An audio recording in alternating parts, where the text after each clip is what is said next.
Hello and welcome to How to Log In. It's your host back again with yet another interesting tutorial video. In this video, I'm going to teach you how you can put a gaming video or live stream your game in Bigo Live. Go to the video button and go to Game Live.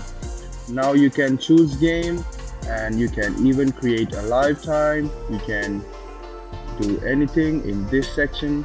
You can write your intro. Let's choose Free Fire. Press on live time. This is a scanner. You can use it to authenticate your app.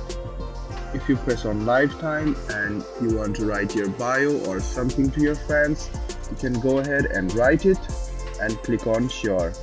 After you do so, you can press the cross button over here and then you can start going live. After you press on OK and press start now, and you can enable the overlay button. Now you are live. This is how you share your game and stream on Bigo Live. I hope this video was helpful for you. If you still have any kind of confusion, please do mention us on the comment section down below. Like the video, subscribe to our channel and do hit the bell button for more. Hope to see you in the next video. Until then, goodbye and take care.